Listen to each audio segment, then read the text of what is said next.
Hello, Lizzie here, and today we're going to talk about how to make Madge.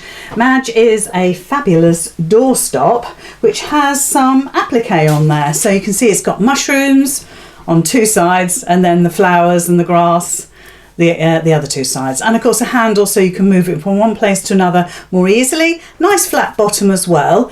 Half of it's stuffed with toy filling and half of it is stuffed with actually fish tank grit. That's my choice. You can do with the filling whatever you like. You can do all sorts of things to fill it with. You need a little bit of weight to it though to obviously hold back a door. So think about that. Think about what you're going to use. So Madge is a downloadable pattern on my website, lizzycurtis.com, and she's absolutely glorious. She's actually a 1-star rating. You can see we've got the one sewing machine underneath the name, so that means it's 1 star. So it's kind of like a beginner level project, because if you didn't want to free motion around the applique, you could just stick them down with bond web, heat and bond, that sort of thing, and just leave it as it is. So actually it becomes quite a simple project if you want it to be. So head along to my website, download Madge and store her safely on your device, and then you can make her anytime you like and as many times as you like. So how do we make Madge? So let's put the instructions to one side, and I think you'll agree that it's lovely. Now I've used blue on the background here to sort of make it look like it's the sky, but you can use any colour you want. And I've used quite muted tones, and I think the one I'm going to make with you today is also quite muted, but it could be really, really bright, zingy, zesty, summery spring colours to cheer up a little dull corner maybe. So there we are. So I'll pop that to one side as well. Let's pop it there. There we go.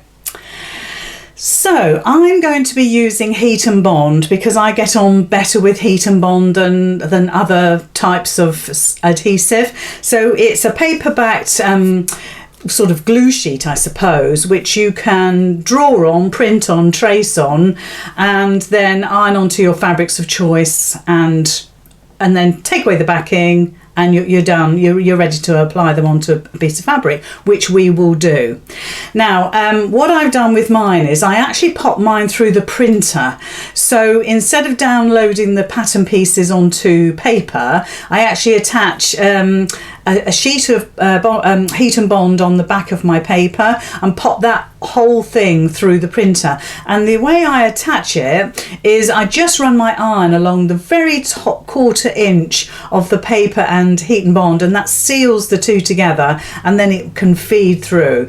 You could try feeding the heat and bond, bond or web, whatever you're using, through on its own, but I find it goes through better when it's backed with copy paper, so you might want to try that. So then what I've done is I've roughly cut all the pieces out, and I'll show you in a sec. Let's just get my ironing mat up so we're ready to get going. So if I bring the flower up, because I've done the 3 sides, you'll be pleased to know. So I've done one of the flowers and I've done 2 of the mushrooms, and so we're going to make the other flower one today. And I've just roughly cut out, so you can see if I hold it up, you can see that I've just roughly cut it out. This is the heat and bond with the glue on the back, and I've just got some scraps of fabric. So you can decide what fabrics you're going to use. This is actually a Christmas fabric, but it looks like grass to me, so I'm going to pop that down on my mat, and we'll probably go to the side view now to have a look and see what I'm doing. I've got some lovely John Loudon here for my flower, and then yellow for the centre, and then another green, a sort of checked green for the stem and the leaf of the flower. So again, what we're doing is gluing the glue side of the heat and bond directly onto the wrong side of the fabric. So if I bring this over like this, you can see, I'll put it on the side view so you can see all my bits and pieces. So obviously the flower's going to go on there, the leaf is going to go on there along with the stalk, and I'm going to put them at a sort of jaunty angle so it doesn't look like, so it doesn't, the checkerboard doesn't go directly onto the line of the fabric. It's kind of off kilter a little bit, which is nice. And then the yellow then, I've actually just picked up a brighter colour yellow, which I think is glorious, so I'm going to put my piece of heat and bond over the top of that, and then my grass. So we've got a little bit of cutting out to do.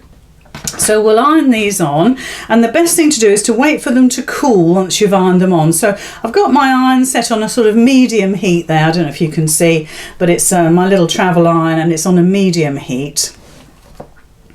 And you're just going to apply the heat to the back and just give it a second to grab.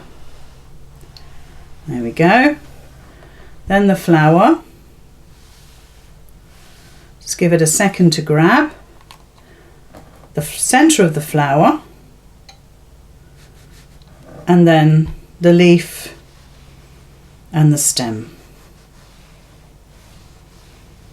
Okay, just make sure they're all well glued down. Yeah, that's lovely. Okay, so what I'll do is I'll just wait for those to cool, and then I'll come back to you. So they've cooled down nicely now, which means that I can now cut these out, and the backing will peel away beautifully because they're nice and cool. So this is the slower bit for me, so you might want to go and make yourself a cup of tea, go and have a lie down, but I'll cut these out as quickly as I can. Sometimes it's good to see, even an expert, let's say like me, cutting things out nice and neatly. And I turn the fabric, I keep my scissors in one position, I turn the fabric. So there's my centre done of my flower. So now we're doing the leaf. So a nice teardrop shape, nice simple shapes, which means that if you're new to applique, but also if you have sort of dexterity problems, these aren't too difficult shapes to cut out. Yeah, I think you'll enjoy them. So now we're going to cut out the stem. So you can see once you start, it doesn't take long. And if you go off the line, don't worry about it. Don't worry, nobody will ever know because that line won't be there anymore. Right, just do the flower. And I've deliberately not pre-cut any of these, so you can see the whole process from start to finish. And what I would do is I would do all your cutting out and preparation before you start, and then you can do all your stitching. So for instance, as you're stitching this flower, or even if you don't do the stitching, but as you do the stitching for this flower, because we're going to use pink thread because the flower is pink, then you can go ahead and stitch the other flower, assuming it's the same colour. So it's good to see all these things from start to finish. The variegated threads that I'm using are Gutermann threads. I'm not using anything fancy, although Gutermann is obviously a fabulous brand and really good quality. Cutting out the grass now, a little bit more involved. And I've just got regular thread in my bobbin. Now, if you're using a darker thread, I do suggest a matching colour in the bobbin. If you're using a really lovely embroidery thread, I would use a matching Gutermann. Somebody will shoot me down in flames for saying that. I don't really like putting anything else in my bobbin apart from bobbin fill and maybe a Gutermann. But that's just me. You do whatever pleases you. You'll find if you use, I use cream thread all the time for my general stitching. Very, very rarely use anything else. If I do, it's just black normally. And I find the cream thread to be very, very useful for these sort of projects. And I don't change it. I just keep it in there. But if you're using dark threads, you'll notice that the cream will come up from the bottom unless you loosen your tension off at the top. But instead of fiddling about with tensions, just go with the flow and actually just learn to enjoy doing free motion. So many projects involve free motion. So the sooner you get to grips with it and enjoy it, the better it'll be for you, because it'll open up a whole world of creativity.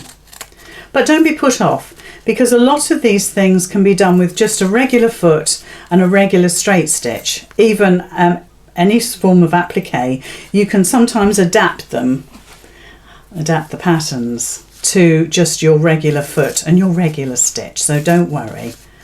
But with these, because we're putting the Bonder Web, Heat and Bond, all the other makes, on the back of this, then they're just going to be glued down, and you could just leave them as they are. It's only a doorstop, so you decide on how far on your creativity level you can go.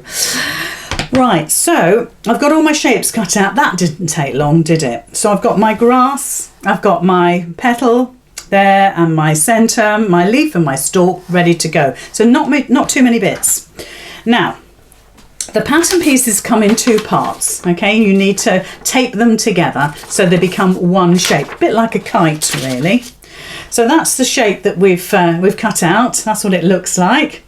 And the first thing you're going to do before you do anything else is to actually fold up the bottom part, and we might best look on the side camera for this so you can see what I'm talking about. So this is the bottom part of your doorstop. So I want you to bring this point up and just crease along that line. I'll see if my iron is still warm enough. We need it now anyway, so I'll warm it up again. And so fold it point to point. Okay, there we are. And give that a nice crease. Give the whole thing an iron while you're at it. So that's the sort of look you're going to get. Okay, so you're folding it in half like that. And that is merely for a line to follow with your grass. You can see how that looks on camera. But once I put my grass on there, it'll follow directly along that line, and it makes it so much easier and more accurate. Okay, now to apply these pieces, dead easy, we're just going to take the paper off the back and pop them down. Now, you could build this picture up. I'm going to take the paper off in a moment, but build the picture up. So there's the grass. Let's do it the right way around for you guys. So there's the grass. That's it. And then we've got the stalk, and the stalk will go sort of under here somewhere. We can choose wherever it can go, a bit like, maybe like that. Then we've got the flower, which goes on top, and then we've got the centre and the petal. Okay, so that's roughly how it's going to look. Okay, I'll hold it up like that. Whoops. Of course, you could free motion stitch each part individually. So for instance, the bottom part really is that leaf, actually, look. So we could take these pieces away. I could leave it like that, and you could free motion that piece as it is, because it's the bottom part. It's like building a picture from the bottom and up. Okay, we're not going to do that. We're going to do the easy peasy way, of course. Then you could put your grass down, and you can free motion all of that. Then you could put your flower down, free motion all of that, and then your centre. That's how you could do it. Okay, let me hold up against it, but maybe it won't fall this time. Okay, but you know what? Let's get an easy life here. So we'll just take the back off the heat and bond. Now I just sort of curl it with my fingernail, and it just sort of splits the back. I don't know if you can see that, but it just splits the paper away from the fabric, and just peel that away. I'm not going to iron anything until everything is in place, and now I'm being careful about where I put it. And if some of these bits go over the edge, that's fine, and they'll get caught in the seam allowance, and that'll be absolutely fine. So let's put the stalk down, or the stem, and again just scrape the back of the paper, and it just peels away. So we'll just pop that stem down. We'll put it in a different place this time. Let's pop it under there. There we go. I quite like it there. Doesn't have to be the same all the way around. Then we'll put our leaf down, and again just curl the back with your thumbnail. You're just literally scraping it with your thumbnail. Peel the paper off and pop that underneath your stem. Then we've got the flower. So again, just curl that paper, and because this is cold, that it's quite amenable when it comes to separating the layers, she says, as I'm struggling to get my thumbnail in there now. It's always the way, isn't it? But just keep at it. You can scrape it with a pin. There's a gazillion ways you can do this. You can scrape it with a pin and sort of separate the layers that way, or you can do what I've just done. So I've got a little fibre on there from somewhere. Right, that's it. That's fine. You can just about see it, can't you? And then the last little piece is the centre. And I've chosen a lovely bright yellow. Again, another John Loudon fabric, which is just glorious. So there is our little picture now made, and it'll look much better when it's free motion.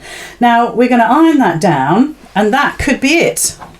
So it's just flat down with your iron. I don't want you to do any movement. I just want you to do a flat push down. Get that glue bonded with the fabric. And once you feel that it's all bonded, then of course you can do what I'm doing now. Okay? But just give it a second for that glue to melt and do its stuff. There, look, that just hadn't melted properly. So let's just go over that again. There we go. That's fine now. So just, like I say, give it a second. There we go. No rush. There's no rush. There's no rush. Okay, let's turn the iron off. We'll need it again in just a moment, but I'll turn it off just for a little while. So there is our design put on. Looks quite quirky. So you could leave it as it is, okay? And maybe that flower needs to be a little bit darker, but with a bit of free motion stitch, it'll lift the whole thing. So you can decide on your fabrics and how you want it to look. And if you notice with the crosshatch fabric, it doesn't look too much like squares. It looks like perhaps the texture of a leaf, and you would never know that this was Christmas fabric. Isn't it incredible? It's little fairy lights. But it's perfect for grass. But we are going to free motion it, so you can see how I put that together. So now the other thing is, although this has got heat and bond on it, which really gives it a much kind of like a firmer texture, you could free motion just as it is, okay? You don't necessarily need to put stabilizer on the back, but I always recommend that you do. And I suppose it depends if you've got any. You could line this with a cotton lining. I wouldn't make a separate lining. I would adhere it onto the back of this, and then you could free motion. I've got a couple of little pieces of tearaway stabilizer, and it's a great asset to your workroom, especially if you're going to do a lot of free motion. I've got two little bits here. There's a story behind this which I won't bore you with, but I've got about 1,000 of these little pieces. So I'm going to pop that just under my work. I'm not going to put it in a hoop. I'm not going to do anything special with it. I'm literally just going to start my free motion. So drop the feed dogs if you can. If your machine doesn't allow you to drop your feed dogs, don't bother with a darning plate. Just put your stitch length on 0. So that's your stitch length on 0. And then you'll be able to free motion. I find the darning plate gets a little bit in the way when I have tried it out, but you decide. It's your machine, you know best. You can now bring up the threads from the bottom. My machine has an automatic thread cutter, so the thread is probably 1/8 of an inch long if I bring it up, so there's no point me doing that, but you can. So you can take the needle down, bring the needle up, and bring your threads up to the top of your work and keep them out of the way. You don't want them nesting on the top of your work. So that's basically it. And then you're just going to draw with your stitch. So of course you know your feed dogs are down. So it's up to you to move the fabric, okay? It's not going to move on its own. So just get yourself comfortable. I've got this green variegated thread in my machine.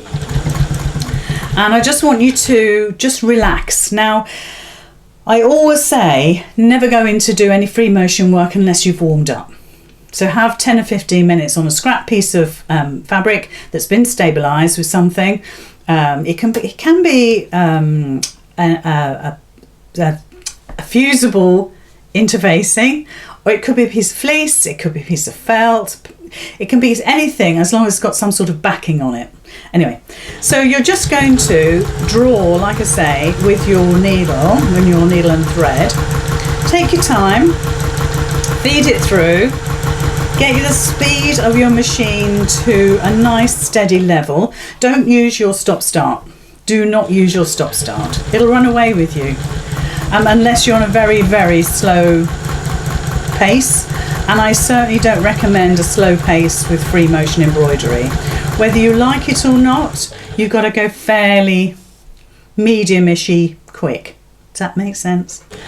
You don't want to go super fast necessarily, but you certainly do not want to go slowly. Don't ever think your machine is going to run away with you. You are moving the fabric, so you decide.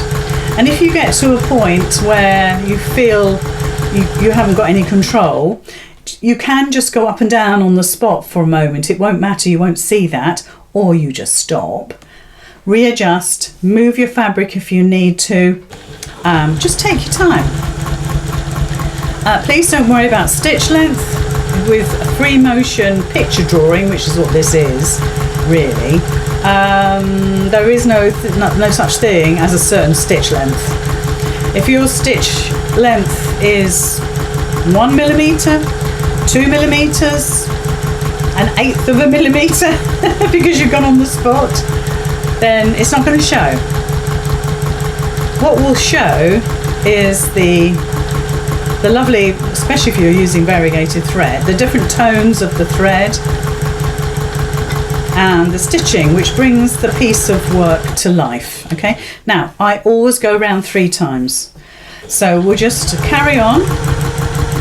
Now I've got the end of my cotton just there, so I'm going to just snip that away.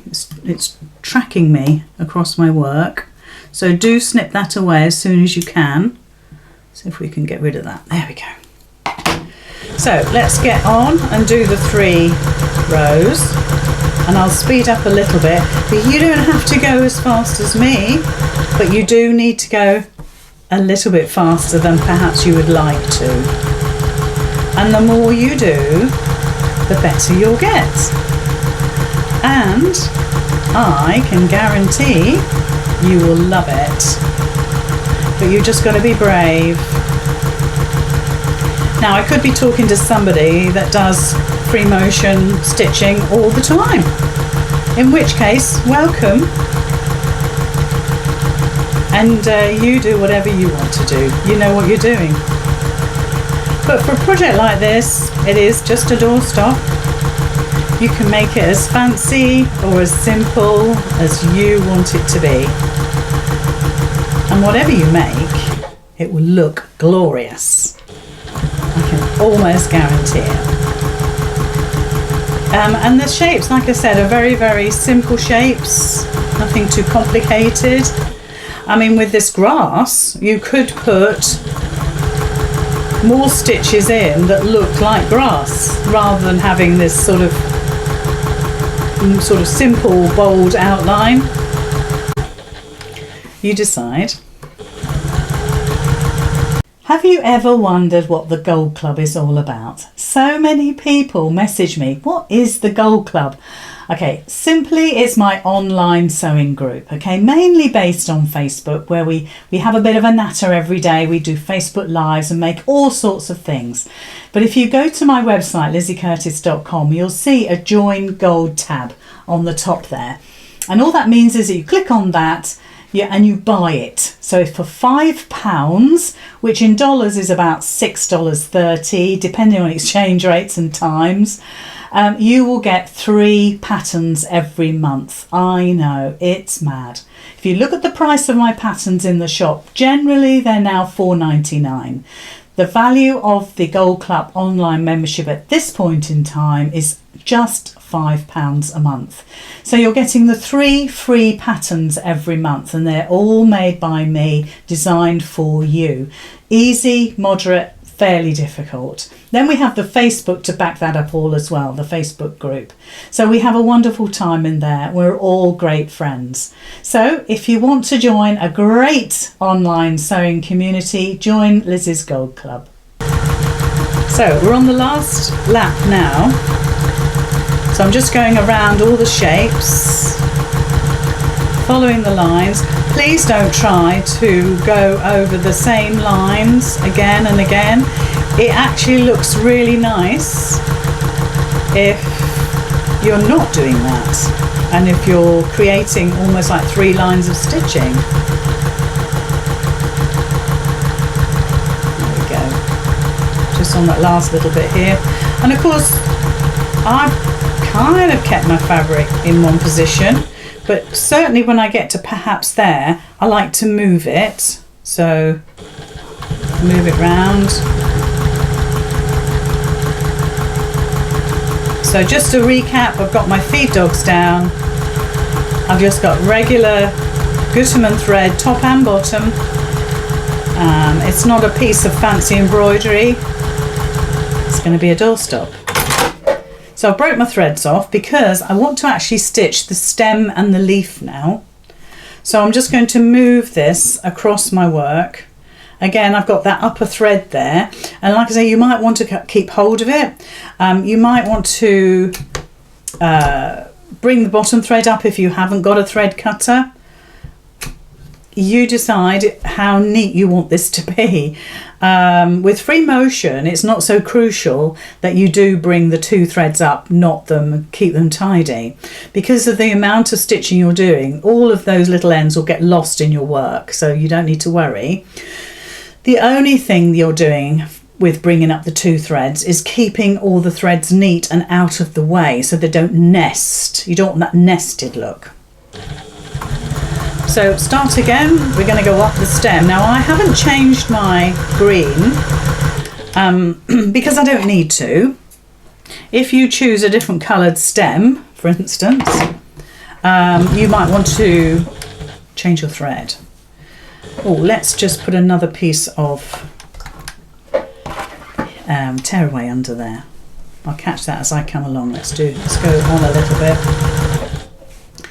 As I say, it's a long story about why I've got these little pieces of tearaway.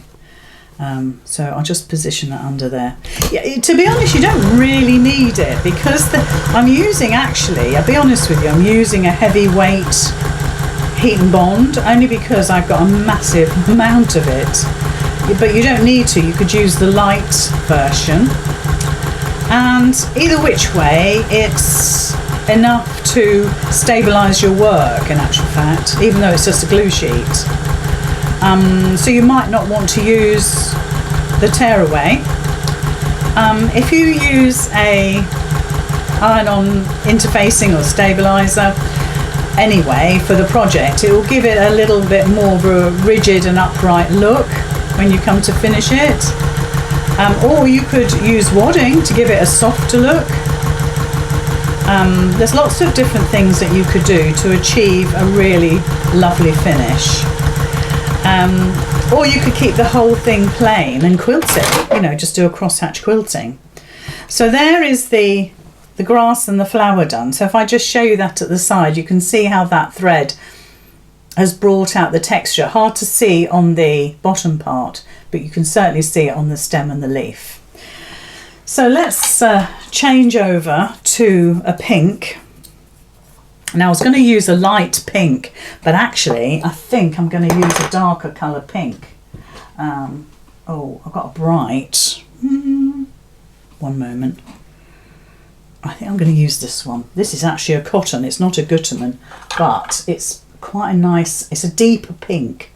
I think I like that better. Because I just noticed on camera particularly, the pink looks quite light. I think in real life it's a little bit darker than what you're seeing.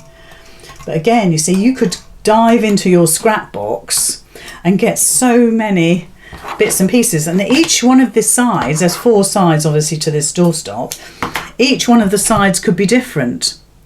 So you could really personalise it. Right, let's get that thread through there. Okay, so we know that there's no point me bringing my thread up because it's so tiny. I don't think you'll even see it. So again, we're popping it under the needle. So we're going to go around the outside of the flower only. Okay, we're not going to do that centre part. We're going to do the centre part in a variegated yellow. So we've got that to do. But I am going to go around the flower. So a few little stitches. I'm going to get rid of that thread straight away. There we go. Put your foot down. Oh, that reminds me. One of the most common problems with people that don't free motion very often is that they forget to put their foot down. I know sounds really strange, but it doesn't look like a regular foot, does it? I'm using an open toe. You could use a closed toe. Plastic, metal, makes no difference. But it doesn't look the same, so it kind of throws you off a little bit, makes you feel that it's different. But if you remember to put your foot down, if you don't, you'll have such a mess, such a mess, and you'll wonder why, and then you'll get despondent. So I'm going to try and keep my hand out of the way. So I've gone around once, so see how quick it is. I'm not bothered about following that previous line. If you wanted to do all these sort of applique and free motion in a hoop, then don't cut your pieces out, but make sure you've got enough space between all them for the pieces. Maybe you could sort of draw around them and not cut them out and then put them in a hoop. But for small projects like this, I don't think you really need the hoop. You can decide. You can decide. So I've gone round twice. So last time, guys. And I think it's good that you've seen the whole process, because you'll see that I too have some wriggly lines, and I don't mind. And because I'm using fairly lightish thread, medium to light coloured thread, let's say, the cream from the bobbin really isn't having an effect.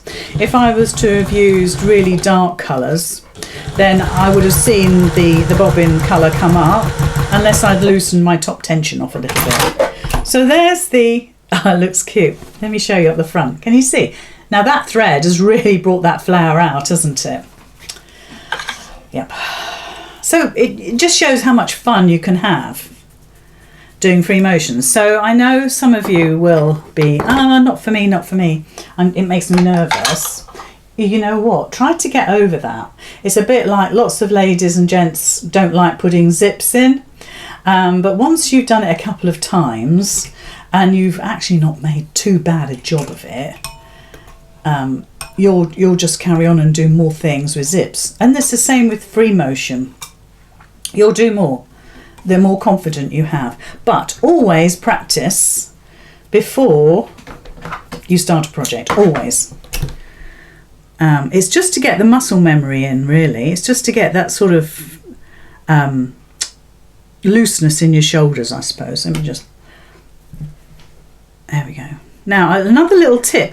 I've on my needle, I've brought up a little bit of glue from the Heat and Bond. Now, if you've got some oil that you use to oil your machine, I'm not having much luck threading this. If you have some oil handy, put some on a tissue and just wipe your needle very, very gently and with hardly any oil, and that will take away that glue residue. You don't want a lot, because that could go into your fabric. So I'm saying do it, but be careful. So wipe the glue away from the needle with a cloth, and then clean it again just to make sure it is clean, and maybe do a little bit of stitching on a scrap piece of fabric just to clear that oil away. But that will clean all the glue off, or just run your finger down it and get the glue off that way. But it won't harm anything, and you should always change your needle every project anyway. Okay, so now we're going to do the centre. So let's just stop, cut that top thread, and then I'm just going to go around the centre. This is a circle, and you know what, if you do a perfect stitching around a circle, good for you. I'm not sure I'm that clever, but by doing 3 rows of stitching, it's amazing what you can get away with. It really does look like a sketchy, scrappy bit of drawing, which is exactly how you want it to look. That's the idea on this particular project. There, 3 times round, already done. So if I hold that up, maybe you'll see, and I'll take it to the side camera there, and you can see how that looks. Fabulous. Okay, so we will swap our threads over, and we will change the foot. because now we need to make the strap, the carry strap, and we need to stitch the whole thing together. And I think it's important that you see all of this process, because it's a simple project, it's for beginners, but it's the beginners that need as much information as we can possibly give. So where it would be total common sense to some folk, for others it's like, no, I need to see the whole thing. I can't manage this project unless you show me everything. So that's good. That's what we'll do. So I'm just threading the machine out with my regular cream Gutermann. Honestly, I've got drawers full of this because it's all I ever use. And they get great big, mind you, it's not that, I don't think they're huge, but yeah, 550 metres, is it? Oh, I'm having troubles with this morning. There we go. Yeah, so I've got my 1/4 inch foot on, which is always nice to have on. You could use a walking foot. A walking foot on your machine sort of regularly is a good thing to have, because then it always is grabbing the layers for you, so it's nice and easy. So we've got this tear away stabiliser on the back. So what can you do? You tear it away. Because you've done so many rows of stitching, you can be quite sort of you know, pull at it quite a lot. You don't need to be too precious about it, but be careful, don't go mad. If you want to leave some of that tear away in, by all means. I certainly never tear away right to the edges of things. You can get your tweezers in there and just pull all that paper away. There we go.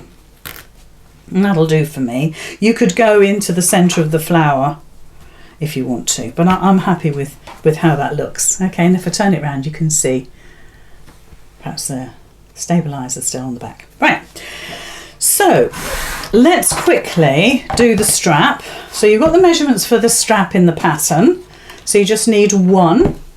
And what we're going to do is that we're going to do what I normally do with a strap, and that is to fold it in half and iron down the centre. So you're just literally folding that in half, iron that centre crease, and then you're bringing those long edges either side into the centre where that crease line is. That crease line is purely for to assist you to know where to bring the other sides up to. That's all it's there for, really. So flip it around. I'm using a blue linen, and it's just lovely. It does crease a little bit, but it's lovely quality. But you can just use scraps. Right, so let's turn that off now. So I've ironed my two long edges to the centre, and then I'm going to just fold it in half. And then I'm just going to top stitch down both sides of the long sides. Raise your stitch to, or lengthen your stitch to 3, because we're top stitching. And go down the side where, oh, put your feed dogs up. Go down the side where the two folds are. And that way you'll get them lined up. So we'll whiz down there. Down both sides.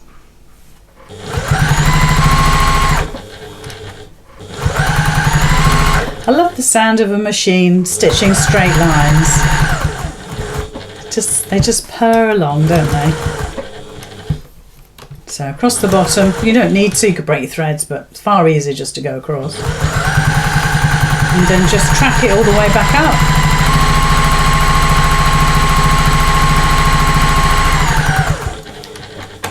And there we are. So there's our strap top stitched. It gives it structure, actually, it's quite nice. So just trim that last little piece off there. Okay, so that's ready to go. So what we could do is bring those two short ends together and just sort of base them together so we know they're going to stay exactly where we've put them. So quick little stitch. Trim the threads again. There we go. Lovely. So now we've got 4 pieces. All you've got to do is to remember to do these alternately. So you're picking up 1 mushroom and 1 flower, and you're stitching those 2 together, okay? And point to point. On one of them, which we'll do in a second, we need to leave a turning gap at the bottom. And in the pattern, it tells you where that turning gap will be. So, down to the grass. Let's bring that in a wee bit. Down to the grass. You remember that crease we did? That's where you stop, if you can still see it. Might not be there, because you've done a lot of applique. And then down to the bottom. Okay, so if I show you, there's your 2 pieces stitched together. You can see it. It's like an optical illusion because it looks like it's coming out, but actually that's going in, look. So those are your first 2 pieces stitched together. So now we need to do the other 2.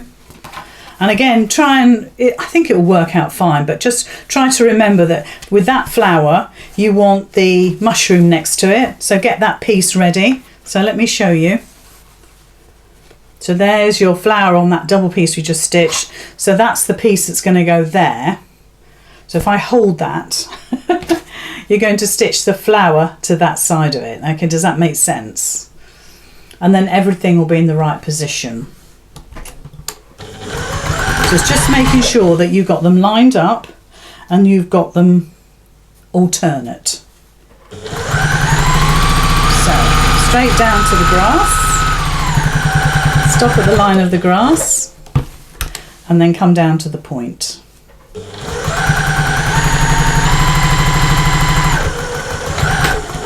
we go. So there is your other pair. That's it. There's your other pair. So now we've got 2 pairs. Here we go. Let's find the other pair. There you've got 2 pairs. You can see they're alternate. If I do that, it makes sense, doesn't it? So now we need to join those 2 together, but we need to put the strap in first. So I'm going to show you on the side camera because it's much, much easier to see. So with the point, let's just get rid of some of the background stuff so it doesn't distract you. So with the point looking like that, you're just going to lay this across, and you want it so it's sort of, well, I suppose the straight edge is going to hit side to side, but when you stitch up these sides here, you want to stop where your strap starts. You're stitching across and then you're coming down. You're not going to be stitching up to the point now.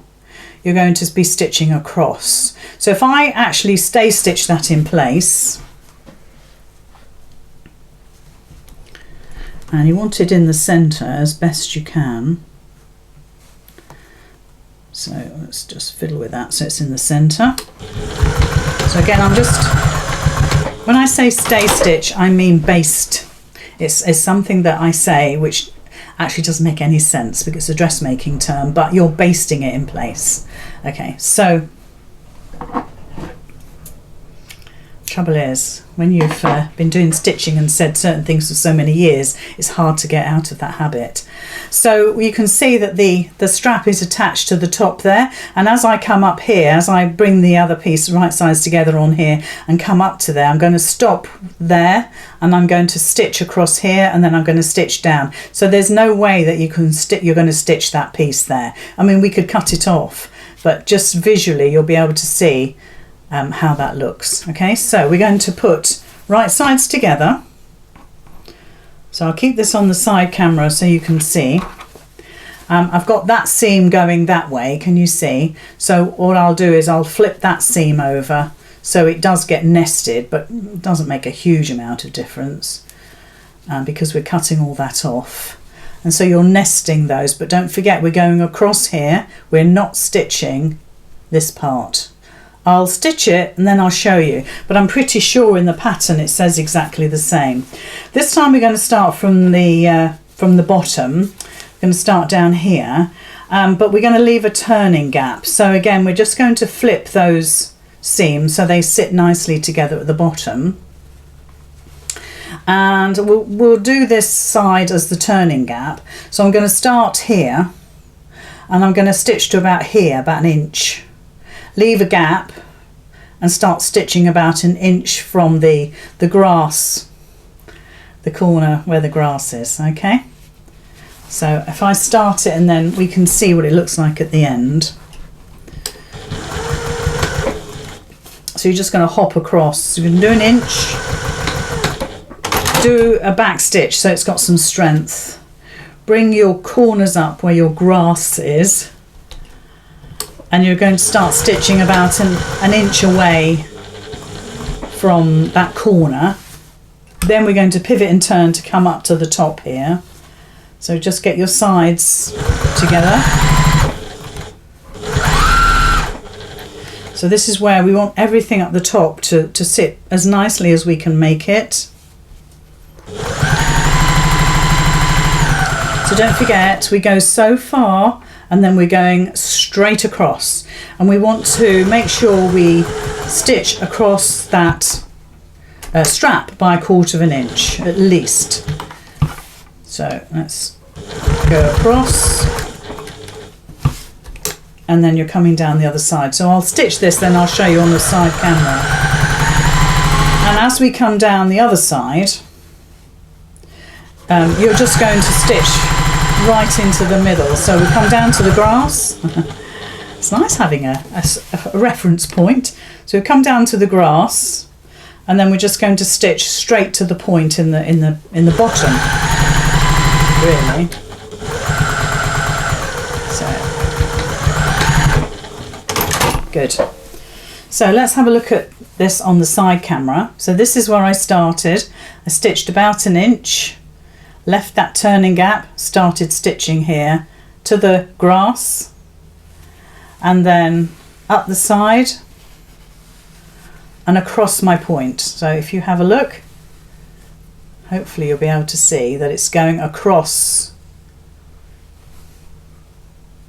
the top of that. So I've incorporated my strap, trapped my strap, and then I've come down the other side to the grass, pivot and turned, and finished off where I started. Okay, so let's trim our point away because there's no point having it. Sorry. And then we're turning through. There's nothing to clip as such. You could clip these corners, I suppose, but I wouldn't worry too much about it. So just take your time. And if you want to make a bigger turning gap to make it easier, then by all means, just turn this through.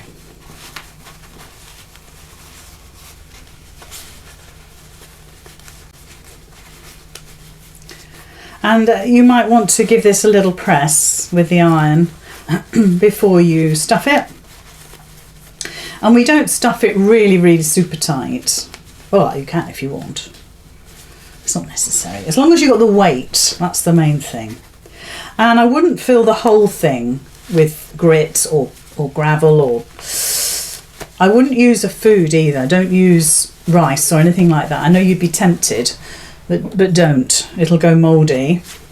And if you've got animals, it'll drive them crazy. So there's the top. You can see how the handle looks. So I'm just going around. I'm going to poke those 4 corners out. You can get recycled plastic pellets. Some people will like that, some people won't. But they're quite weighty, and they're very clean. So you might want to consider that. But there we are. And like I say, you'll probably want to give it a press. So it's not looking too bad, unstuffed. But now I've got some toy filling here. I'll get some on my desk. It's surprising how much it'll take. Now we're going to stuff the top.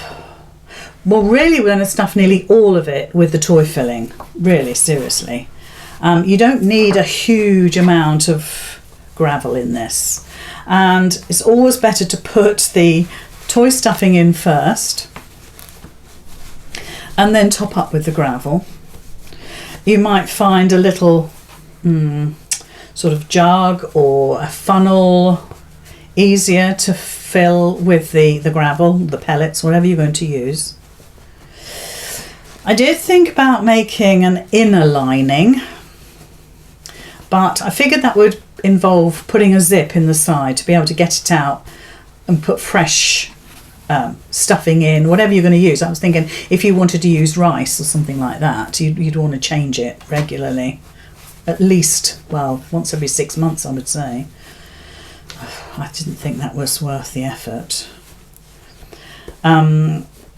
So I didn't want to put a zip in because this is a beginner level project, and you can put zips in so many other things. I've got plenty of other patterns with zips in. Right, so we've got quite a bit of stuffing in there now. So I'm going to use my hemostats to grab it and push it. You can try using a pokey tool, but sometimes you feel like you're just grabbing, you're going through thin air, because the pokey tool goes straight through the stuffing. It doesn't go anywhere. It doesn't push it anywhere. It depends on your pokey tool. But the hemostats grab the stuffing and then I push it along. So I'm fairly happy with that. We've got a bit more to go. It's surprising how much it takes. But like I say, you don't want to overstuff it because you have got to get some gravel in here. And to finish it off, you could do a ladder stitch to make it really nice and neat. But to be honest, I just use a slip stitch. So it only takes a few seconds to slip stitch that. And obviously be careful of the sizes of your stitches because if it's gravel, it's going to come through. You don't want to leave a trail around the house. So you must decide yourselves what to use. Okay, I'm happy with that. And of course you could poke it into the corners so it kind of fills those areas out. And already it's got a nice shape, hasn't it? It's got a nice shape about it. Doesn't it look cute? So now to put the gravel in, who knows, this could go everywhere. Let's get this one ready on standby. And I'll just fill a jug. So I took that off because I didn't want the microphone to pick that up too much, so I'll put it to one side. Got it in a jug. It's a bit mucky, I have to say, so you could wash this and dry it before you attempt, but open up your hole and pour in as best you can. Now your stuffing could easily get in the way, so just keep pushing your stuffing down and just poke that gravel in. And to be honest, even if you put the gravel in first and then the stuffing, the gravel will find its way down to the bottom of your doorstop. So you mustn't worry about that too much. So let's just open that up again and pour it in.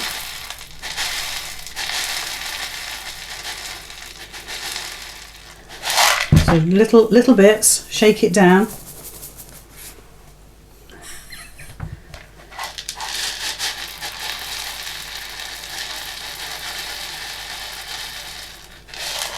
And I'm sure you'll all come up with better ideas.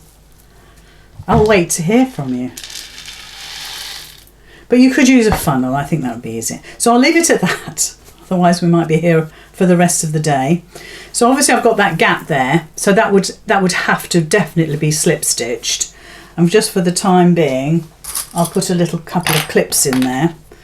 And obviously this is one of the projects that I will absolutely have to finish, because it's never going to sit straight on my desk, but because otherwise the gravel will go everywhere. So don't forget to wash the gravel first and get white gravel so it doesn't leave too much of a dust.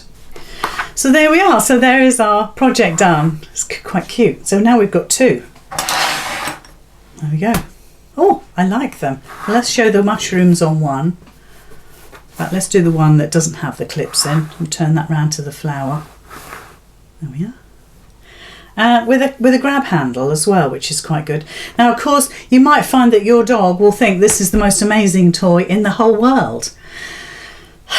What can I say?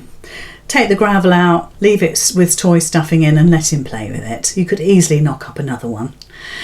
Anyway, this is Madge. This is Madge. This is the doorstop, and it's one of my new patterns, which will be a download on my website, lizzycurtis.com. It's a PDF, so anybody in the whole wide world can download this. It comes to you via an email. You just download it. If you're a member of my Gold online sewing group, then you get this specially without an email, free this month. So well done you. So there we are. So make Madge. And I hope you make loads.